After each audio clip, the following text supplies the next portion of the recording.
if member states of the United Nations do not behave consistently with their international legal obligations, I believe that there are still ways in which you can draw attention to them, and maybe it will take time to compel them to behave consistently with their international legal obligations, which are in many cases solemn obligations.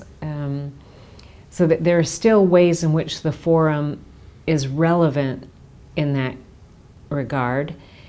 And at the same time, I have to say that the trend, even though we don't have compliance by all 193 member states, and especially those that have indigenous peoples within their national borders, we have seen over time that more and more of them are accepting their, or no, more accurately, respecting and recognizing their international legal obligations and responding to the demands of indigenous peoples.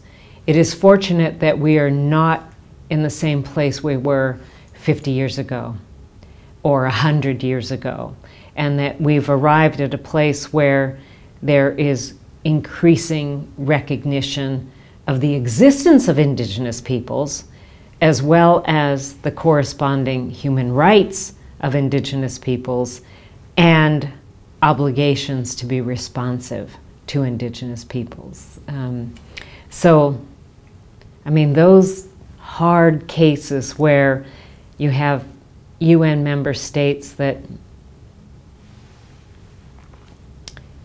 practice what many refer to as rights ritualism, where they adopt an international human rights instrument, they formally ratify it and accept it as part of their international obligations, and then carry on with business as usual.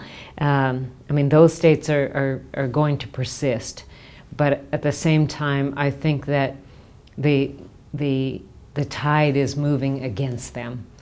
And they can no longer claim that whatever happens within their borders is not the business of the rest of the world. That through media like this, through information technology, and I think really truly through mechanisms like the Permanent Forum on Indigenous Issues, states can no longer hide.